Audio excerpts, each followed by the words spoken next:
Good morning, everyone.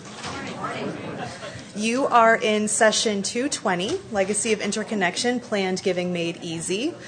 If anyone wasn't expecting to be here and leaves now, we won't take it personally.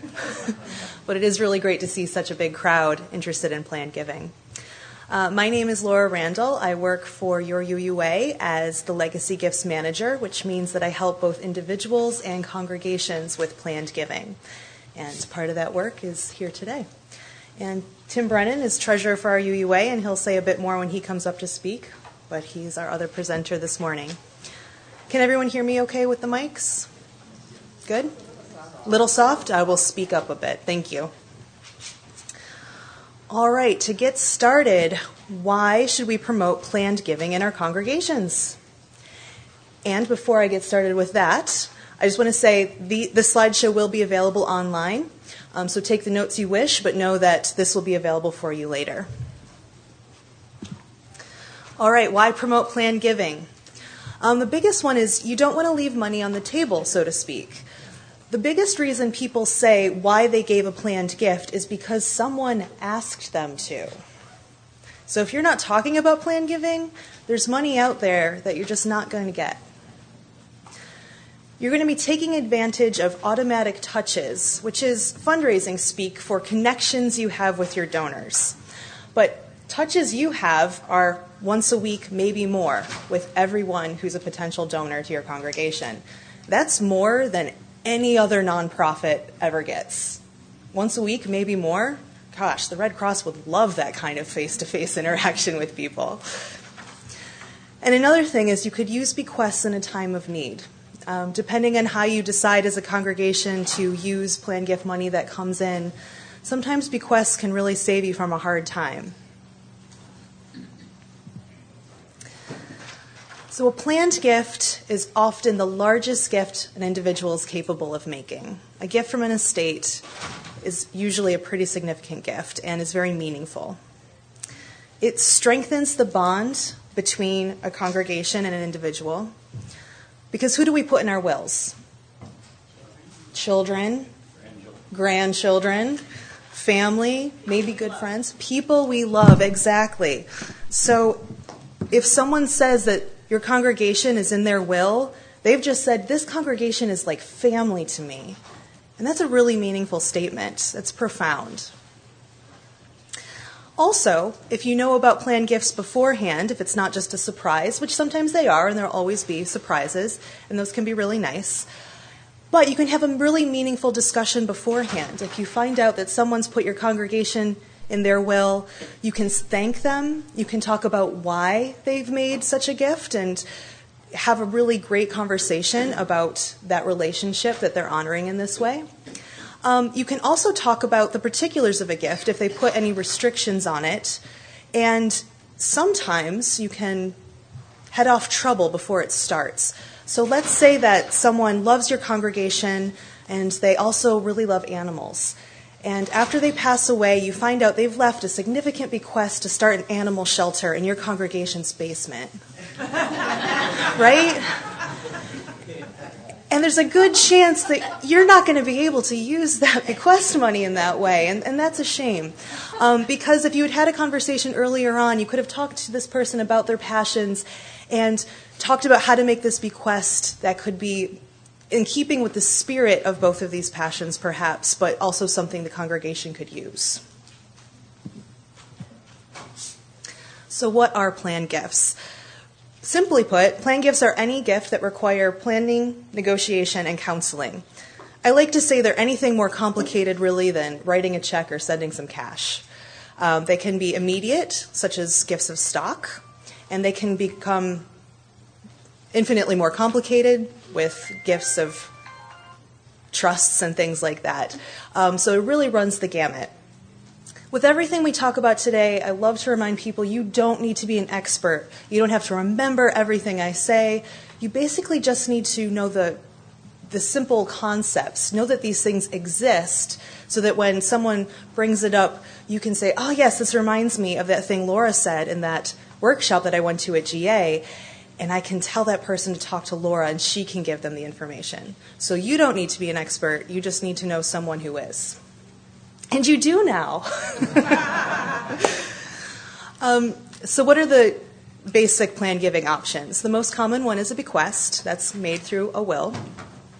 We also have deferred and life income gifts, and we're going to talk a bit more about that, but those are gifts where you give a gift and get income for life. And then there's outright gifts of appreciated assets, such as stock and real estate. So starting with bequest intentions, since they are the most popular, they make up 80 to 90% of all planned gifts. And this is across the board, in congregations, at nonprofits everywhere, colleges, hospitals, 80 to 90%. They're usually made through a will and sometimes a trust. And they're usually revocable. And that's something to keep in mind. You can come into the will, and you can be written out of it. And as I said before, they usually represent the ultimate gift someone is going to give. And you are family now when someone has put you in their will. And you need to honor the relationship in that way. So there's different kinds of bequests you can put in. We encourage people to put in percent bequests. That's a percentage of your estate as opposed to a fixed amount. There's a couple reasons for this. Most people assume that their net worth is less than it actually is. So a percentage is usually going to be more than a fixed amount. That, and if I were to leave $1,000 as a fixed amount to the UUA in my will, by the time I finally pass away, hundreds and hundreds of years from now, that $1,000 is going to have much less purchasing power than it does when I originally made the gift. So that's another reason to encourage percentages. And most people are comfortable with saying, you know, my kids can get 95% of my estate. That'll be enough for them. 5% can go to the causes I love. Before I move on, residuary bequests are bequests that people can put into their will that say, after all these obligations are made to my family in certain ways, if there's anything left, that goes to the congregation. And some people are more comfortable with that sort of language. They need to take care of their family, and that's important. So if there's anything left, that goes to the congregation. Life income gifts. So these are where you can give and get income. They're a win-win situation. They're for people 65 and older, generally. And you can make them from highly appreciated assets in order to save on capital gains tax. And these are irrevocable gifts. So once you give the money, that's it. There's no taking it back. So the two most popular kinds are charitable gift annuities, which we're going to talk more about, and charitable remainder trusts. And I can touch on that a little bit. Those tend to be a bit more complicated. There's more startup costs, but they're also highly customizable. So for certain people, charitable remainder trusts are a great option for plan giving. So charitable gift annuities. This is a program run by our UUA, and we can all do this together through our combined power. Our charitable gift annuities are for 1 or 2 lives. People often do it with their spouse, but it's anyone who's over 65, so it can be you and a sibling, you and a good friend. As long as both people are 65 or older, you count. As I mentioned before, you can earn income from highly appreciated securities. These payments are guaranteed by our UUA, and the program is administered by State Street Bank, and we've had a long-term relationship with them, and they do a great job, and they do this for a lot of nonprofit organizations. So I'm going to talk a little bit more about planned gift annuities, or charitable gift annuities, before I move on. So a charitable gift annuity, as an example, is if you give $10,000, and depending on your age at the time, you will get a fixed percentage of that money back as an annuity. And you get a quarterly payment for the rest of your life. And if you have 2 lives on it, the survivor gets the entire amount as well. So the entire benefit goes to the survivor. And that fixed percentage is tied to your age. So if you're 65, it's about 4.1% right now. If you're age 70, it's closer to 7%. And if you're 90, it's 9%. So it's pretty good return, especially when you look at what your mutual funds might be giving you. So who gives plan gifts in congregations? I like to say, don't assume. Everyone's a plan giving prospect, and that's true. But there's certain things to look for. Do they attend every service? Are they serving on a board or a committee? Are they an active lay leader? Are they a surviving spouse? Are they someone without children? And are they alumni? And alumni are really important to pay attention to, because people who have been a part of your congregation for a long time but perhaps move away to be closer to children, perhaps they move into a retirement home and they don't attend church services regularly like they used to anymore. But that connection with the congregation is still really important. And if you stay in touch with them, keep sending them newsletters, send them cards, phone calls once in a while, to really honor that relationship, that's huge. Just because they move away doesn't mean that relationship is over. So remember your alumni. And often what you're looking for in plan gifts is people update their wills when something significant happens in their life. So oftentimes the first time someone makes a will, it's when they get married or maybe have their first child. People look at their wills again, maybe update them at the death of a family member, chronic illness strikes, these sorts of things that kind of shake us up a little bit and remind us that we're not going to live forever and we need to look at our affairs. The thing is, you don't know when this is going to happen in anyone's life, which is part of why promoting plan giving in your congregation now and being consistent in that reminding will have it so when people do have these life events occur, they already have it in their mind because you've been reminding them that leaving an estate gift to the congregation is a possibility. So when that time comes, they are going to update their will. They're thinking of you already. So how are you going to promote plan giving in your congregation?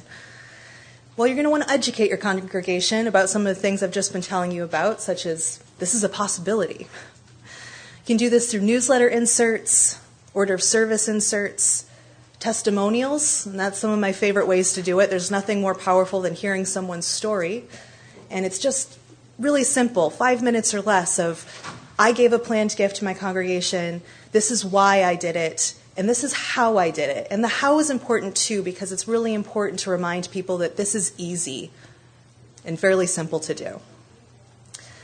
You can have information sessions. You can have something like this. Sometimes I can even come to your congregation or do a webinar. You can have people from the community come in, such as estate planning attorneys can come in and do a brief seminar with your people. You can also do blocks of workshops for people.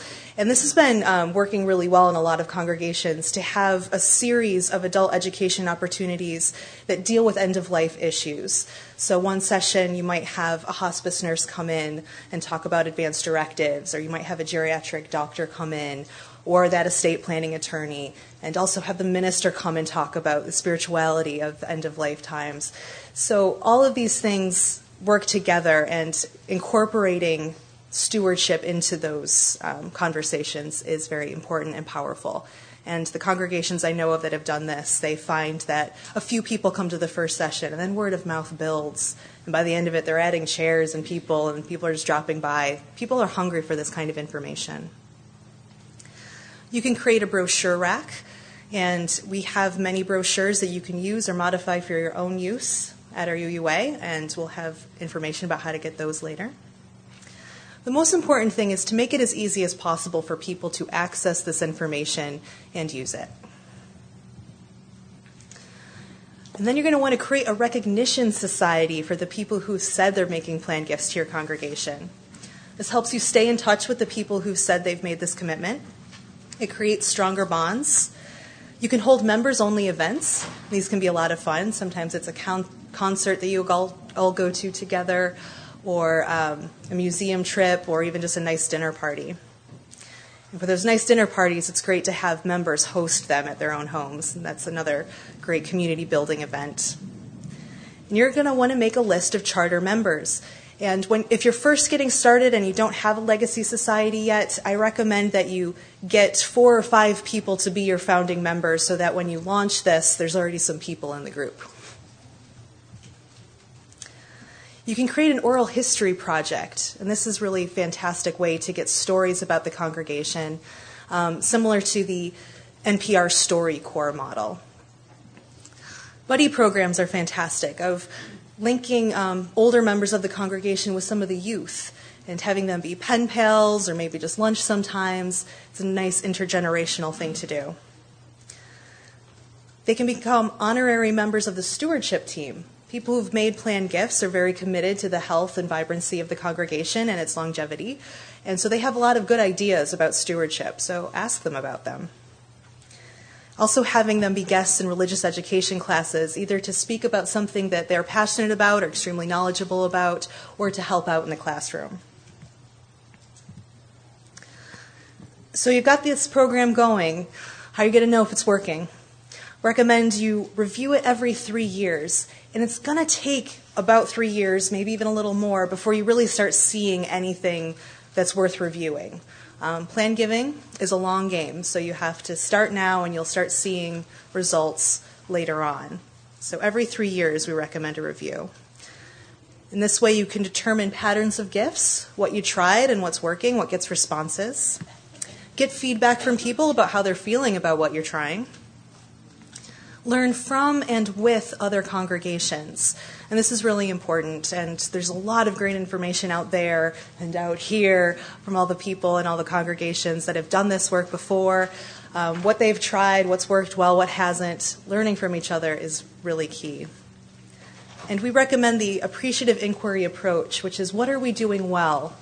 What are our strengths in this, and how can we build on those? And now I'm going to turn it over to Tim to talk a little bit about endowments and how they link to plan giving. Thanks, Laura. Yes, hi, I'm Tim Brennan. I'm the Treasurer, Chief Financial Officer of the Association, and I do spend a lot of my time on endowment. And plan gifts, bequests, and other plan gifts is a great way to build the endowment of your congregation. So this quote here is actually from a book by Wayne Clark. He says, "Many people support endowments because they want to make a difference in a lasting way, to leave a legacy for the future. They expect their contributions to be invested wisely, to grow in value, and to produce a reliable revenue stream in perpetuity. It is their brush with eternity and generations to come." So what I want to talk to you about today is to talk about the legal framework of endowments, the governance of endowments, spending policy, how to manage those investments, and then some specifics about the Unitarian Universalist Common Endowment Fund, which you're all eligible to invest in. It's just one option, but it may be a good one. So the legal framework. First of all, we use the term endowment rather loosely. In fact, it's even used loosely in the name of our fund, the UU Common Endowment Fund. So there's a difference between endowment and quasi-endowment. What an endowment is when a donor makes a gift to an organization, to your congregation, and places a restriction on it. And the one we usually have in mind is they're giving you the funds, but they only want you to use call it income, the payout from that over time, and not to touch the principal. You'll also have situations where you might get a bequest without any restriction, and the board will say, we're going to put it in the endowment. And the key thing to understand there is that even if the board decides, or even the congregation through congregational action decides, we want this invested in our endowment fund, that restriction does not encumber the future. Any future, so the board says, we're going to treat this like a permanent endowment. That board goes out, the new board comes in, they say, you know what, we're not. And that's how it works. You cannot place a restriction on the future. So it's important first to understand that, and second of all, when you set up your systems, to actually track that. So you're tracking those true endowments. If you do get the restriction that says, here's $1 million and it's a permanent endowment, and the income can only be used for the animal shelter in the basement. You are legally bound by that. And the only way out of that restriction is to go to a court or a state agency, and it varies by state, and it also varies by amount. In Massachusetts, so our whole endowment fund is governed by the rules of the Commonwealth of Massachusetts. The limit is $75,000, so if it's $75,000 or less, you can go to the Office of the State Attorney General, the charitable regulation department, and you can appeal to them to change restrictions. If it's over that, you need to go to a court. And this can be done. I mean, we just did this at the UUA about 4 years ago. We had something like 400 restricted funds, many of them from the 19th century, early 20th century, and some of them with some very odd restrictions on them. My favorite was the Fund for the Support of Decrepit Gentlewomen. So we went to the court and we said, can we combine these and use, still restricted, but we're going to use it for the support of retired ministers and their survivors. And they were fine with that, and the 400 funds became 4. So that is possible. The restricted portion of your endowment, that part that is restricted by the donor in his or her bequest or other gift instrument, is governed by a law called the Uniform Prudent Management of Institutional Funds Act, or UPMIFA. This is state law, but I think 49 states have adopted some form of this law, and it's very similar one to another. So that's sort of your restriction. That's what guides you. Governance.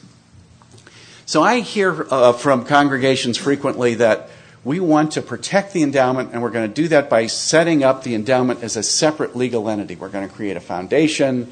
We're going to create a trust. And what I want to do is really caution you about that. It comes with a lot of baggage. The advantage would be you have an entity which is purely focused on the endowment. But what you end up with is a dual governance structure. So you have this board of the endowment, and they're deciding how the money's invested and also what it's used for. And then you have the board of the congregation. And this is not abstract. I mean, I have dealt with many congregations that have long-standing, deep-seated, embedded conflicts between the folks that are overseeing the endowment and the folks that are responsible for running the congregation. What you really want is everything focused on the mission of the congregation and coordinated. Now, I feel a little guilty because the UUA, under my leadership, actually set up a separate legal entity several years ago, and I fear that people see that as an example. But the thing to understand about our structure is that while it is a separate legal entity, is essentially a wholly owned subsidiary. So it is a separate entity, but is subject to the governance of the UUA Board of Trustees. They set the bylaws, they appoint the investment committee, so they control that entity. So it doesn't have that problem. The reason we did it is because we have all of you investing in this common endowment fund, but prior to this structure, what you essentially did was give us the money. It became the UUA's money, subject to a contract. But in a legal action, it was technically possible, we were told by legal counsel, for a judge to award those assets in a legal settlement. So we set up that structure to protect the congregations, and that's the only reason for it. So I think the alternative is to have an investment committee which is appointed by the board or can be elected by your congregation, and to have really clear policies. By the way, just make some noise if I go on too long. Okay. I get going on this stuff. I'm sort of interested in it. But to have a really clear policy structure for the endowment that states what the purpose of it is, including that quasi-endowment piece. So that when people are thinking about a bequest or they're thinking about a charitable gift annuity, they can have faith in the congregation that if they leave the money to this fund, with or without a restriction, that is going to be well managed, that they're going to understand what the money will actually be used for, They can have confidence that it won't be frittered away in a few months, that going back to that first quote, that it is their brush with eternity, that this is something which is they're going to take their life savings, bequest it to the congregation, and it's going to benefit the congregation long into the future. And you do that by having these clear structures, by having people understand how the money is managed, and by having people understand the oversight. And it's also very important, in my opinion, to have clear accountability to the congregation. Again, in these separate structures, sometimes you have these groups, they don't, and this is not abstract, this is real. They don't want to tell the congregation how much is in the endowment. Really. They don't want to tell what the return for the endowment is, because that's their job. It's not their business. So I think you really want, and by the way, the UUA's own endowment is entirely transparent. You can go on the website any month and see exactly how much is in there, what the return is. There's a wealth of information about it, so that we try to model that. And whether or not you use the common endowment, we think that's the right model for our congregations as well. So one of the key things that you will have to decide is, what is your spending policy? So you have this endowment, some of it may be true endowment, permanent endowment, but then you're also going to treat another chunk of it as endowment, and you're going to try to preserve that principle in perpetuity, or in the case of a real restriction, you're obligated to by UPMIFA. You have to protect that principle in perpetuity. So you have to decide how much of that comes out for actually spending on current purposes. The term that's thrown around a lot is income. That's actually the wrong term. What income means in this world I travel in is interest and dividends. And some, 20, 30 years ago, that's how endowments were managed. You invest the money, and the only thing you spent was were the dividends and the interest. But what people realized was this was pushing endowments into very conservative investments that didn't grow. Bonds or conservative high dividend stocks. And what people saw was the growth stocks, Google, those stocks people were not investing in those things. So the concept shift, and this is governed again by UPMIFA, and there was a previous law called UMIFA, but it was the same principle that deals with total return. So it's looking at interest, dividends, capital gains, and capital losses. So what's the total return for the fund? And then you determine a payout rate. Typically these days, it's actually more like 4% is considered prudent because returns have not been so good over the last several years. So to have a perpetual endowment paying out 4% every year tends to make some sense.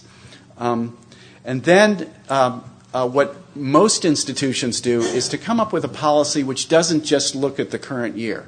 We all know the market's up, the market's down, and if you're tying your payout, let's say your 4%, to the value of your endowment, it's going like this. It's bouncing all over the place.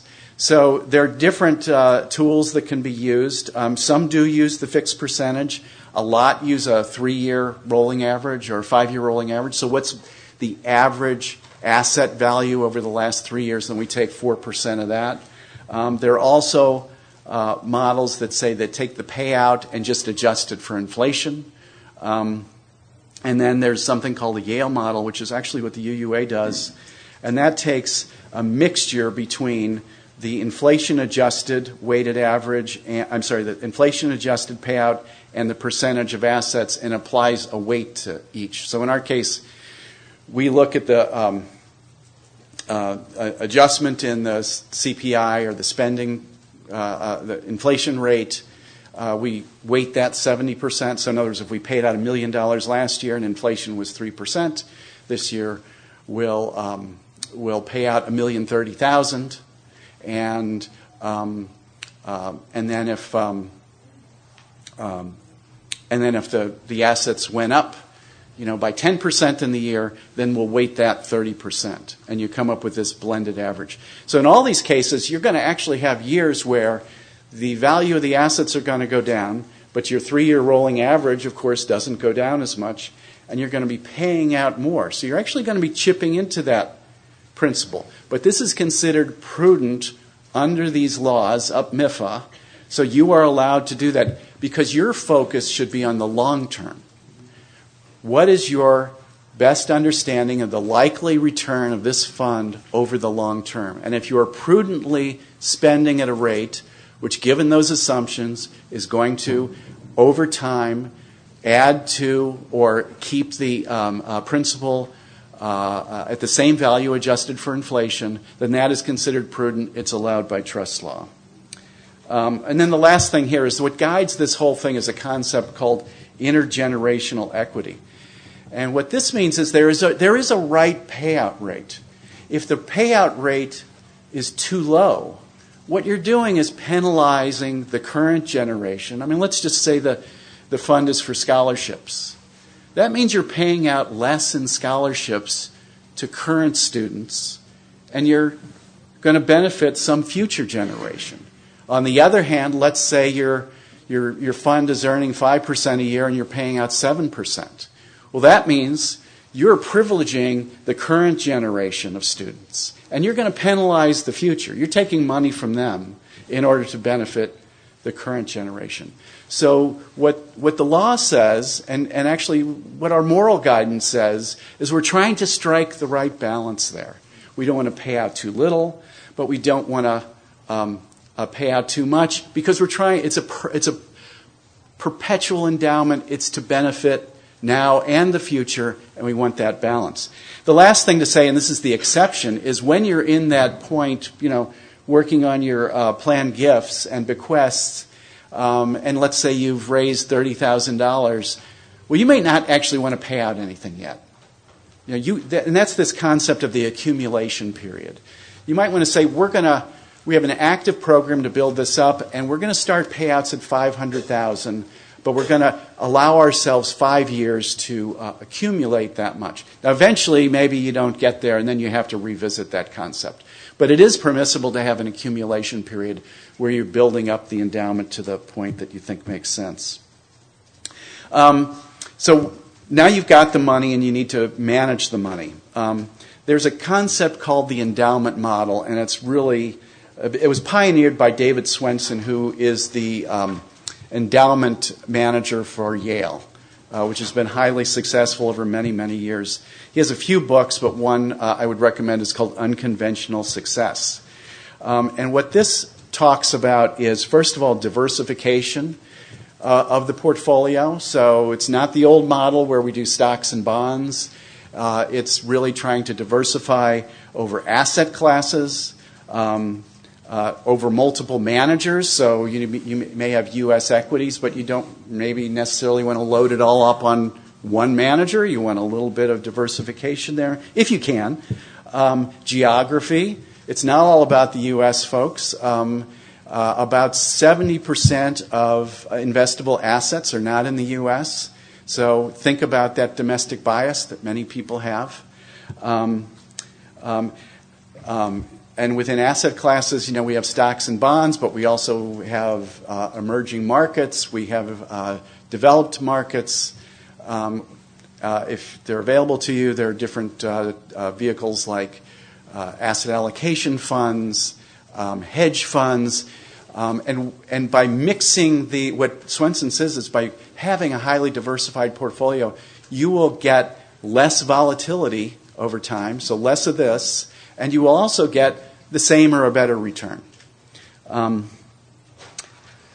then what you do as an investment committee is that you set asset allocation targets. This is in his book. So that you're looking at, we're going to do, 10% to U.S. large cap equities, 5% to U.S. small cap equities, 10% to international equities, et cetera. And then periodically, in the case of the UUA, it's every quarter, we go back and we rebalance back to those targets. So let's say the last quarter's been great, U.S. stocks, and that went way up. we're actually going to take that back down and put it back into bonds, or take it out of U.S. and put it into international. And that's because we're not doing market timing. You never know when you're up and when you're down. But by having your focus on the long term and you keep rebalancing back to these targets, you're essentially buying low and selling high. So when you get out of balance because your stocks are way up, that means that the stocks are high and you're going to bring that back down, and the bonds are low and you're going to move the money there. And then the last thing to say here is that the focus is really on these strategic asset allocation targets. There's some fascinating research that shows that college endowment investment committees get 90% of the value out of their decisions over strategic asset allocation, and about 10% out of the managers they select. They also found in this study that the balance of how the time is spent is almost the reverse. They're always talking about, what about this guy? He's low this quarter. Should we take it out of there and give it to this fund? And should we sell that fund and buy? It makes almost no difference, because if you look at returns, let's say for U.S. equity managers, they really bunch around the benchmark. And especially when you look at 3 and 5 years, there's not a whole lot of variability. That's not to say that you don't want the best managers you can get. But where value really comes from is thinking about how much do we want in international? How much do we want in domestic? How much should be in bonds? What's going on in bonds? That kind of thinking actually is what delivers the value.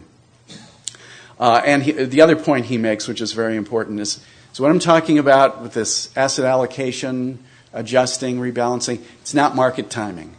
He says, and there's a ton of data that supports this, there's market timing is a loser's game. And that's because if you look at long-term returns, you see these lines that look sort of straight or light curved. When you drill down into the short term, what you see is that market fluctuations happen in bursts. And it's so easy to miss the burst. So it's better just to be in the market. So the last thing to talk about is just our UU Common Endowment Fund. So this approach, this Swenson endowment model that I was just talking about, is what guides our fund. It's open to any of you, congregations, districts, regions, and other UU organizations can be in the fund.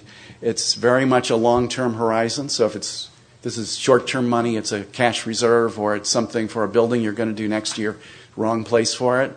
We're investing for the long term. It's going to go up and down. It's highly diversified. We have specialist managers in each asset class, and in some asset classes we have several managers. So if somebody gets it wrong, hopefully the other two get it right. And again, the idea is to let those things offset each other. It's overseen by the UU Investment Committee, and I just want to say it is an outstanding group of people who are investment professionals, and I don't mean they're stock brokers. These are people who manage institutional funds, who manage hundreds of millions of dollars for other institutions, and they're all highly committed UUs. Just looking to see if anybody's here. And there's also a socially responsible investment committee that is sort of the conscience of our investing. And I see Reverend Sidney Morris sitting back there. Sidney Morris was the chair on the committee for many years and the chair of the committee for several years. And then really key is we use one of the top investment consultants in the nation. It's called New England Pension Consultants. Forget it unless you have a few $100 million. They don't want to talk to you. They only advise institutions, pensions, and large endowments. And they bring they have like 60 or 70 researchers. They monitor hundreds of funds, and they help guide our asset allocation targets and our manager selection. So that's a huge benefit. And then I mentioned the SRI committee.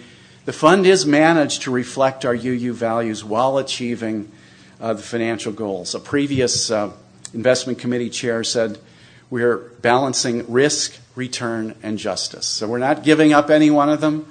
We're trying to do all of it. And over time, the fund has been quite successful. Just to keep going, or? Yeah. Okay. This is your last slide. Quick word on what socially responsible investing is and how it's enacted at the UUA. It's really thinking about what are the impacts of your investments beyond risk and return. What do these investments mean for the broader society?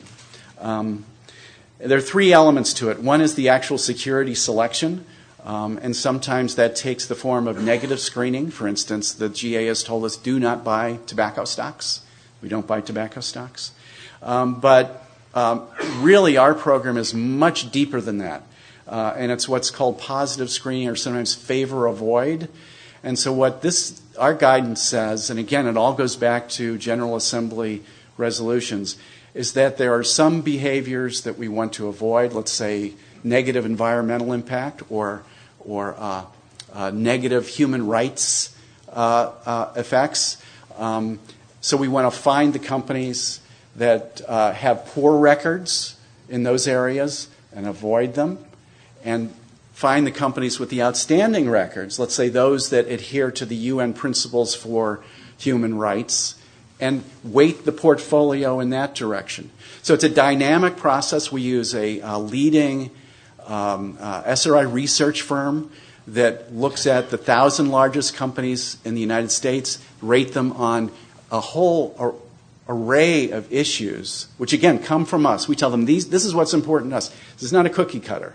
They're responding to UUA values, rating these companies, and then what we do then is we weight the portfolio towards the ones that are the better human rights, community impact, employment, all these issues that are important to us, weighted in that direction, avoid the ones at the bottom. And then it's repeated every 6 months because companies change. Companies will say, get a lot of pressure from investors, and they'll say, well, okay, maybe we should adopt the UN principles for human rights. And they'll change, and they'll go from avoid this company to now it's someplace we want our money to be.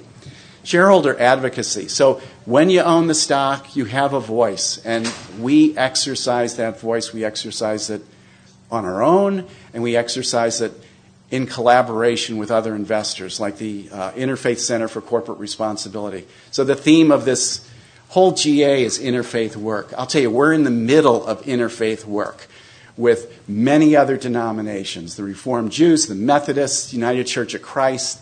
The Catholics are doing fantastic work, and we collaborate with them on many issues of social justice. We bring pressure to bear on companies in their annual meetings through shareholder resolutions and through conversation, because they put it differently, the Catholics. They say, we're all part of the body of Christ. We say we respect the inherent dignity of every person. It means the same thing. So we're looking at these people in their eyes. They're human beings, and we talk about what's important. And the companies change. The companies change. It's very amazing. The last thing is what are called impact investments. So these can be like community loan funds. It can be a solar company. It's where you take your money and invest it very directly to get a positive impact on the community or the world. And the UUA does that through our investments. For you, if you don't want to do the common endowment route, and a lot, total transparency, many congregations choose to do things on their own. There are socially responsible mutual funds you can use. There are SRI advisors who can advise your congregation on how to invest its funds with this kind of an approach.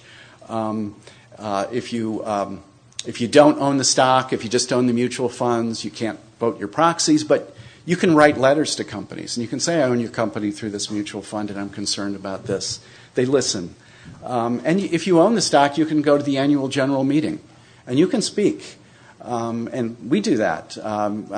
We don't have a big travel budget, so we call on ministers and congregants all over the country to attend annual meetings and speak to those boards of directors about issues that concern us. And by the way, I invite any of you who might be interested in doing that to give me your name and where you live. And if we have an annual general meeting pop up in your area, we would be grateful to draw on your talents and time. So now, back to Reverend Laura. All right, so you've got a lot of great information about the basics of planned gifts and also some basics of endowments. Maybe more than basics. That was fantastic, Tim. Wind me up. Woo! So how can your UUA help you with this work? We provide brochures and flyers, as I mentioned before, that you can use directly or modify to be more branded with your congregation if you wish. We have an online gift calculator, and I'll be putting, it's at the bottom. So if you go to that website, you'll find the online gift calculator, and we're in the process of improving it now, so it might look a little different if you've been there in the past few years. But what you can do is you can play with this. You can put in your age, if you're thinking about a charitable gift annuity. Put in your age, maybe the age of your spouse, how much you're thinking of donating, and it'll show what your approximate tax deduction will be in that year, as well as what your annuity would be. And then if you're thinking, well, what if I wait till next year or 5 years from now, and you can see what your rate of return would be in that way. You can also do it with different kinds of gifts, such as trusts and gifts of real estate. There's a lot of things you can play with there. Interactive presentations, and these are great for learning more about a gift yourself, or if you know someone in your congregation who's interested in, let's say, donating a vacation home, and you're like, well, I think the UUA has some presentations on how that might work, and we do, and you can watch it with them, you can give them the link to it, any way you want to do it, you can learn more about the specifics of these types of gifts.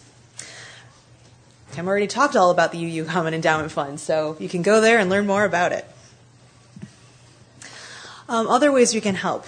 You can call my office and we can talk to you about how to approach a potential gift. Get people calling me all the time from all over the country and sometimes Canada about, we have a woman in our congregation and she's got a rental property and she's thinking of maybe donating it to the church. How might that work? I can talk you through the basics of that and how it might work for your congregation. Even simple ones of, we need some bequest language. Absolutely, I can help you out with that.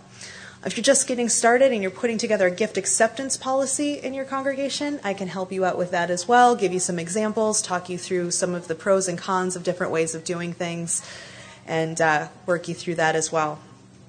I can talk directly with people who are thinking about making a planned gift to your congregations about the benefits and differences among various gift plans. Maybe people are thinking of, I've been looking at your website and you have charitable gift annuities and pooled income funds. I'm not really sure what would be best for me, and I can absolutely talk to you about that. Maybe you've made a planned gift proposal for someone in your congregation and you just need someone to look it over and see if there's any red flags. Happy to do that. And we also process, manage, and complete gifts through our umbrella giving program. And this is really neat. So umbrella giving is basically you give the gift through the UUA and you can split it any way you wish between any UU organizations you wish. So this really simplifies estate plans for people. What they can do in their will is they can make their bequest to the UUA and then write us a letter of intent. And that letter says, I want 50% to go to my congregation, 25% to go to the UUA, and 25% to go to the UUSC. And then we will do that. Don't forget the UUA. Did I not say? No, you did. I'm just saying, don't forget the UUA. Yeah, absolutely. Emphasizing. Please don't forget the UUA. But you can split it that way if you wish. And then there's people who perhaps they have several meaningful congregations in their life. So at the time they make the original bequest, they have one particular congregation they've been a member of their whole lives. But then maybe they retire to Florida and they join a congregation there. And that's been really important to them too. So they don't have to change their will. They just need to write us a new letter saying how they'd like to change the distribution of that gift. So maybe 25% to this congregation, 25% to the congregation in Florida, 25% to the UUA. Or 50, we can move it all around. So in this way, people can really simplify how they're giving to Unitarian Universalism and do it in a variety of wonderful ways. All sorts of things qualify: our seminaries, camps and conference centers, UUSC, Use Ministers Association, all the professional networks, those count. Your districts or regions count. There's all sorts of ways to do this. If someone is interested in anonymous giving, they do want to give a planned gift to your congregation, but they don't want you to know about it, send them to me. Let them know that this is a possibility. It can be entirely anonymous through our office. Gives you access to different kinds of planned gifts, like the gift annuities, like the trusts that we can help people with, and also sometimes gifts of stock. We can process that through our umbrella giving program so congregations don't have to deal with that. There's no fees or cost to the donor or congregations for this umbrella giving program. It is supported through all of our contributions to the annual program fund and the other ways we support our UUA, so thank you very much for that. And this is one more level of accountability and stewardship. If someone uses the umbrella giving program for their planned gift, they also become a member of the UUA's Legacy Society. And they're getting thanked that way. They're getting invited to special events that way. They're getting more information about different kinds of planned gifts that way. And there's one more layer of people keeping track of all this. And we've been doing a really good job of this in our office, not to brag, but we've been doing it for a long time, and there's a lot of consistency and longevity in our record keeping. And not to say that not all congregations don't have impeccable record keeping for decades and decades and decades, but sometimes it's nice to have some backup. So this is great. We have something called a Legacy Challenge, and this is new, very, very new. And there's going to be more information announced about it tomorrow during general session, so I recommend, if you can, to go and hear about that. But this is going to be very exciting for all of our congregations and Unitarian Universalism in general. This Legacy Challenge is going to bring more information to our congregations about planned giving and also inspire more people to give planned gifts through a match. So stay tuned. So to summarize, what are our recommendations to take back to your congregation? Utilize a planned giving committee. It doesn't have to be large. Few people devoted to promoting planned giving in your congregation is all it takes. Create a recognition society. Give them information a couple times a year, up to 4. Host some sort of annual event, such as a tea or an outing. Or beer, that sounds good. And also get testimonials from the people in your Legacy Society. Utilize my office. Give us a call. Just say hi. Tell us what you're working on. We can help you. We'd just love to hear about what's going on as well. And we can connect you to other congregations that might be nearby that are also doing this same work. Remember alumni. We talked about this earlier, but it's really important. Remember the people who've moved away. And remember to honor those who've passed away. At least once a year in some service, have a time of honoring these people. A lot of congregations do it around All Souls Day. So don't give tax or financial advice. We're giving information, and this goes for myself as well as all of you. We like to give information, but not advice. We don't want any conflict of interest to come up. That's just a messy moral situation. We just don't want to go there. So no advice, just information. Remember that you're representing your congregation in this. And if you're having a conversation with someone and red flags are maybe going up in your head or your spidey senses tingling that something's not quite right, trust that, take a step back, confer with someone else. A lot of times with this, there's issues of competency and that sort of thing as people age. So we want to be very mindful of that and not push people who might be vulnerable into anything they don't want to be doing. So something to be mindful of. So while you can't give advice, you can give examples. Give an example of what you did. Give an example of what someone you know did, or other examples of that way. That's a great way to tell people about planned giving is, well, you know, what I did is I just went on my IRA's webpage, and it took me 10 minutes, and I made the UUA a beneficiary of my retirement plan, and it was so easy. True story. Encourage seeking professional advice. So you can give information and then always ask people to speak to their own accountant or financial planner about what is best for their particular situation. And if you have any questions about this at all, you can always call my office, or you can call Tim, or your own legal counsel if you have it. We've come to the time for questions and comments. I encourage anyone who's going to ask something to come up to the microphone because this is being recorded for accessibility. And if you can't get to the microphone, simply raise your hand and we'll bring you a cordless mic and you can ask it from your chair. Thank you. I'm from the San Luis Obispo, California, and we followed a lot of these things from a similar presentation last year and had some good success, but our Society of Legacy Builders that we created is what we've named it. There's some concern about, are we promoting people who are just giving money, and are we not promoting people who have done other good things for the congregation? And it almost stopped it this year, and we've finally got it over, but how do you argue that so that I can make that argument for us? Sure. This comes up a lot of people concerned about equity with recognition societies. We'd like to point out that thanking people for what they've done is always important.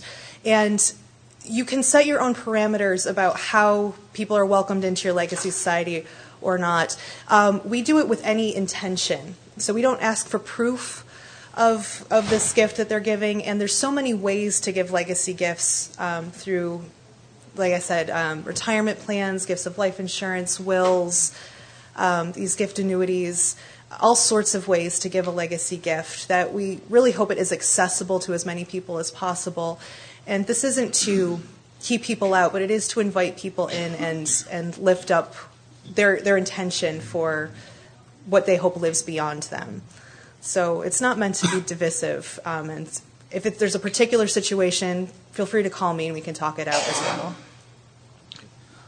What would you say is a minimum for the members and contribution amount for recognition of society and charter members? And also, does this include, would that include donor advised funds and charitable remainder trusts? I'm a little confused about that one subject on that. So. Sure. I don't recommend having a minimum amount. I think any legacy gift gets you into the society, even as a charter member. The UUA doesn't do donor advised funds. We know you can do it through other community funds and that sort of thing. So yes, I would say that would count. If that's something a donor can do and has done for your congregation, absolutely that'll count. And charitable remainder trusts, absolutely. If they've set up a charitable remainder trust and put your congregation in it, that's phenomenal. They're in. Just one qualifier on that is that the charitable gift annuities, at least through the UUA, it does have a minimum of $10,000 on it. That's true. So there are certain gifts. And that's because there's a whole administrative piece to getting the things set up and costs for us that you don't pay. From State Street Bank, so we do place a $10,000 minimum on that. Absolutely, and when people are setting up trusts, they should know that there's usually a $100,000 minimum for most trusts to be set up, so it is a different kind of level of giving. Yeah, and just one other quick thing to respond to you. I used to be a member at the Unitarian Church in Westport, Connecticut, and when I was there, I somehow became the chair of the 50th anniversary capital campaign. I guess I wasn't paying attention. And our push was that everybody should participate. We said we wanted everybody to participate. We wanted everybody on the list, and it didn't matter what the size of the gift was. And it was extremely successful. We had 85% of the members of the congregation ended up giving to that fund. Some of them were giving $200, but that's what they could do. So I think you can take a similar approach to this. just put the congregation in the will and say they're going to get, $500. And that's fantastic. That's fantastic. And you thank them as much as you would thank anybody else. Right, and part of this is a broader mission of helping people understand what wills are and what happens if you die without one.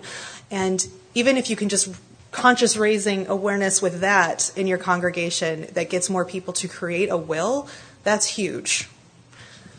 Yes. Yeah, I would just echo the part about percentage giving. We do that not only for our capital campaign, but also for our general stewardship campaign, so that people who commit a certain percentage, whether they're on public assistance or they're the VP of Exxon, can sit at the same table. And people get the percentage. It's with the gift model and the APF and all that.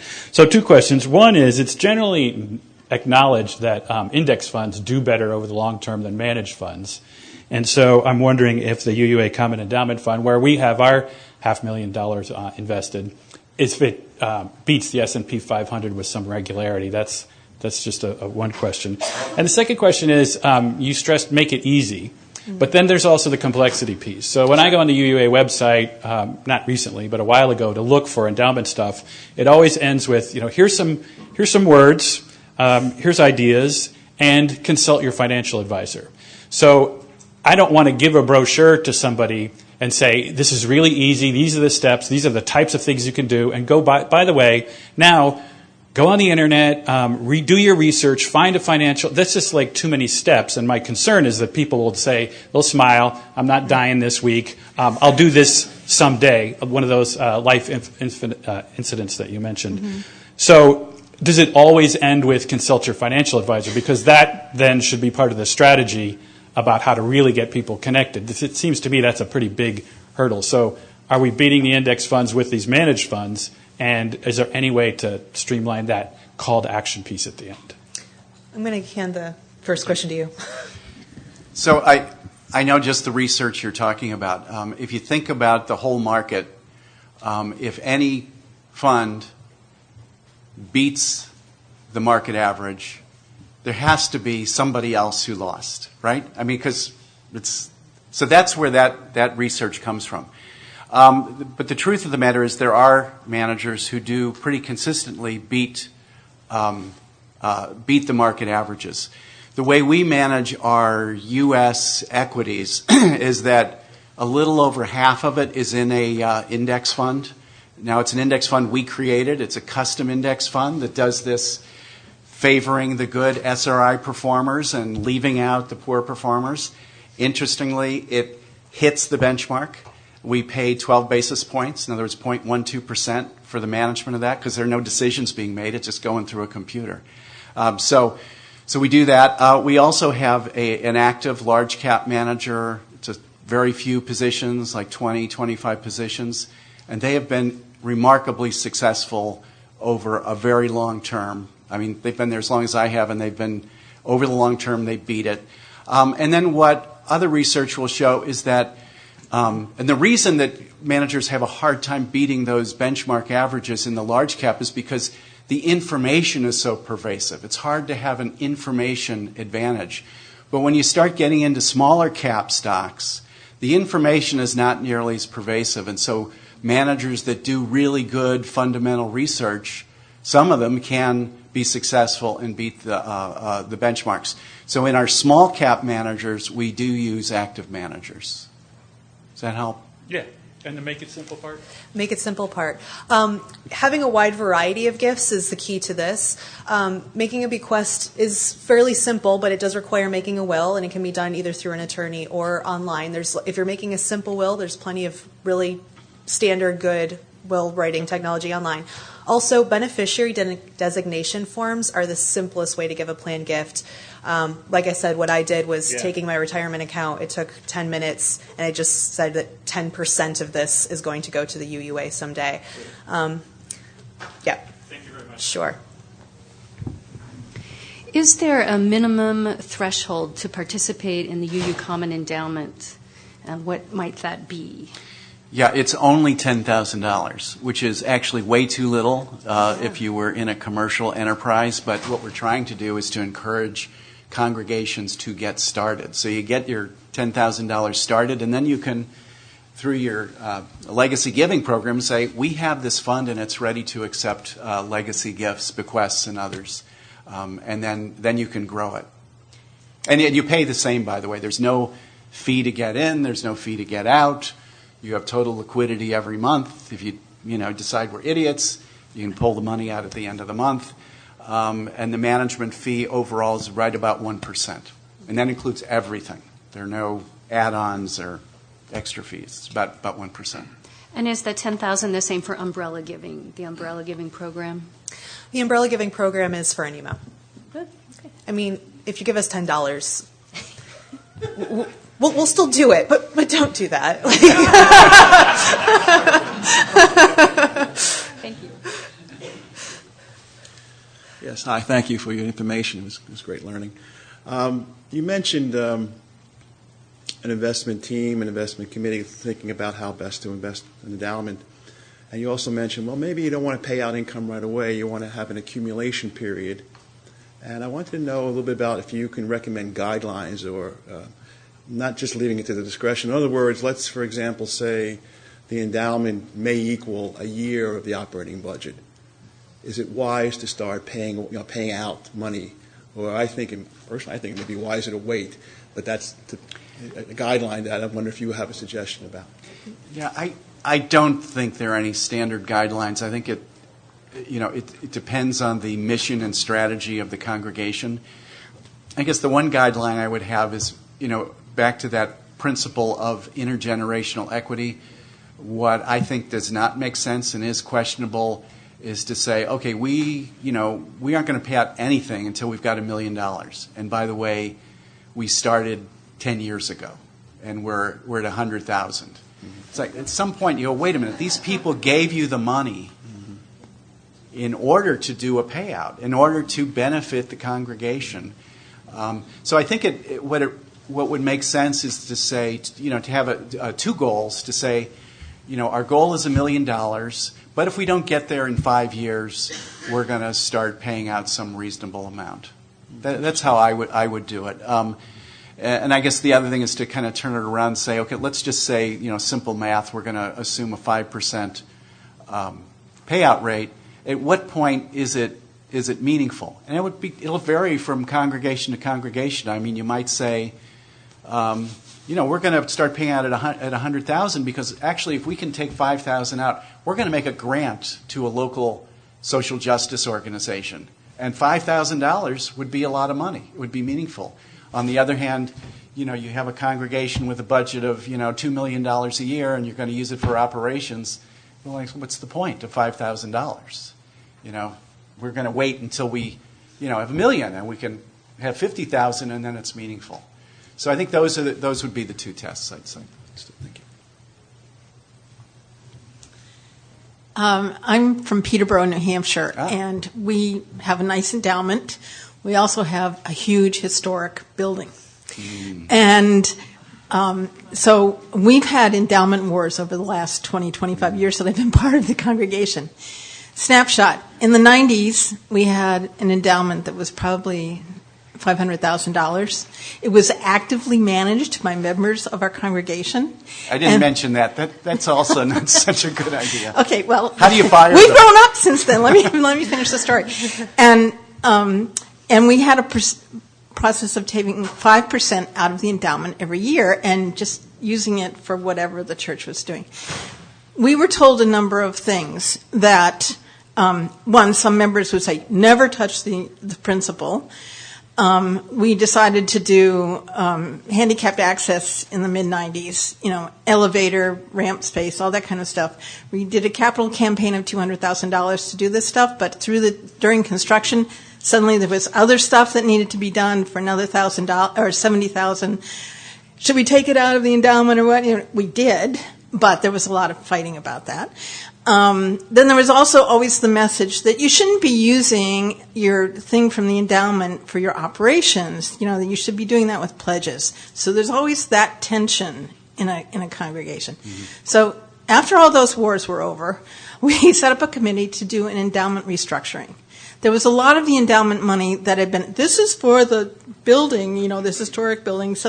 And we have one fund which is dedicated to flowers at Easter. And I know what you're talking about. And now everybody in the congregation gets to take home 2 or 3 pots of daffodils and tulips every year. So that's the problem with those restricted endowments. In the early aughts, we had a committee that we decided to restructure the endowment funds and purposes because a lot of it had been restricted for the care of the building, and some of it we felt we'd also heard, we got this big endowment, you're not doing any social outreach, so we decided to set up a social services fund, and then we left a small portion of it that would be to ongoing operational expenses, and it includes the Easter flowers, and we actually intended that part of it to be to diminish, and so we'd wean ourselves off of that. And that's generally how it's worked. the building part of the fund is great because all the big capital work that needs to be done on the building, like re-roofing it every 20 years and all that kind of, it can be taken care of by the fund. And our relatively small congregation, for the church the size we have, is relieved of that financial duty. All right. Over time, and back in the 90s, we had a number of... There are more people, so if you could get to your question, that'd be great. Okay. So we had some big regular donors back in the 90s. And what we found is a lot of them have passed on. And we're now in a crunch where we don't have those big donors, but also now people have passed on. We realize we've missed the opportunity for the planned giving. And so that's why I'm here, is to get... Anyway, this is just sort of lessons from somebody who's been through it. Mm-hmm. And we're here, I'm soaking up the planned giving part. So, cool. Give me a call. I'm a first-time delegate, and I understand there's a proposal to divest that will be voted on. Can you tell us what impact, if that passes, what impact that would have on this endowment fund and how it's managed? Well, as Moderator Key said earlier, there's been a lot of work going on that I'm just kind of peripherally aware of about making changes to that proposal. So I just qualify it with that. So, I have not seen the final proposal, so it's different from what's in your book. What I would say is that going back to what I was saying about our approach of doing the screening and the analysis of all of our all the stocks on a wide range of issues, including human rights, is that we don't actually own the 5 stocks that were mentioned in the original proposal, so it wouldn't have any effect. Except, okay, so I should be totally transparent here. I guess the difference would be, as I say, we go back and we look every 6 months at the performance and policies of the companies. So if one of these companies changed, which they do, it could become eligible and come back into the portfolio. If through our SRI research firm they said their score has risen to a certain point, then it could be eligible for investment again. Does that help? I think so. Yeah. Thank you. Good. Hi, I'm from the congregation from the other Columbus in Indiana. I've got a couple of questions that relate to planned giving more in the current term versus after you're gone, and 3 questions, and I think they'll be easily answered. Qualified charitable distributions to satisfy an RMD, are you putting that into your discussion for planned giving?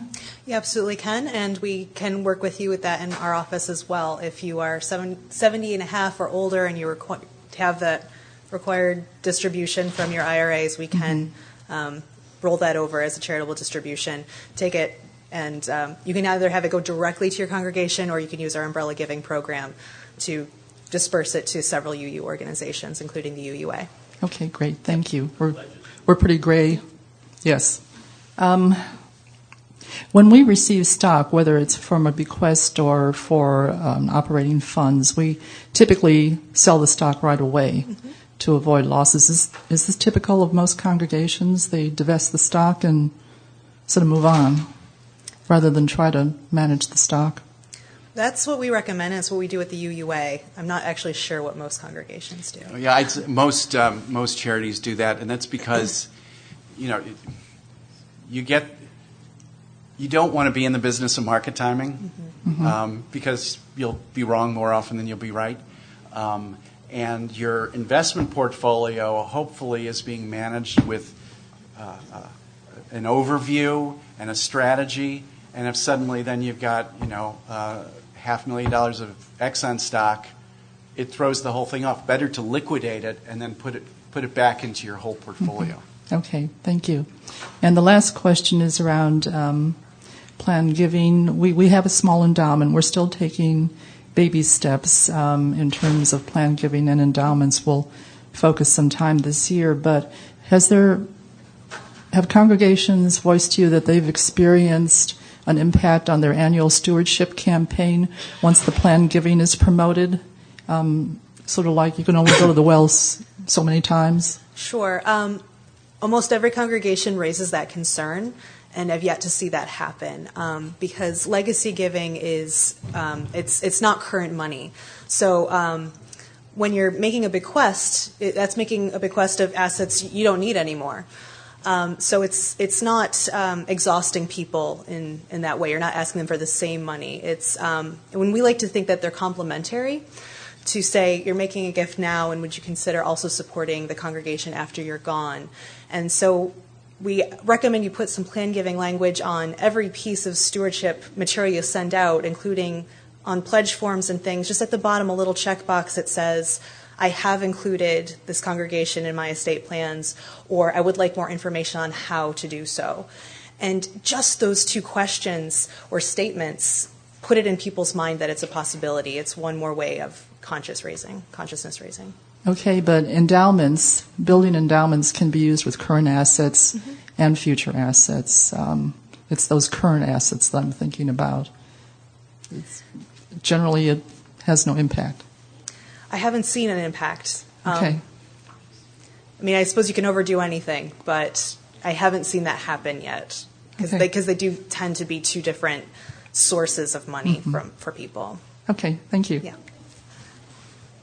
And I just want to point out that it is noon, and if people need to go, I want to honor your time, and thank you very much. I'm willing to stay here for questions as long as you need to. Thank you. One quick horror story, which got me into this session. Bequest of $70,000 for a church library where what existed was a bookcase. Okay. A good news story, the chair of the endowment committee did not have a heart attack in our annual meeting when he spoke about the horrors of using his endowment to air condition the RE building in South Florida. Okay, question, can on your website or somewhere help us decide on the spending and distribution policy? When can it include like a capital outlay beyond just the annual 5% distribution? Don't answer that now if I can find it somewhere else. You can find it online, and I suggest you take one of my cards and email me, because I'd like to ask you some more questions about your particular situation and see if I can get you the best resources to help you with that. Thank you. My question is very specific to the congregation, so I could talk to you. Yeah, that's fine. Why don't you come on up? Yeah. Hi, guys. I'm Ward Kelsey from from Pittsburgh.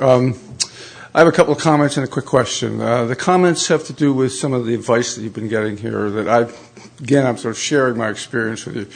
One of the things that you talked about, Tim, is the idea of a quasi-endowment, okay, and the notion that a quasi-endowment is essentially when it's been restricted by the voluntary choice of the recipient organization, and usually it's the Board of Trustees, but theoretically it can be undone.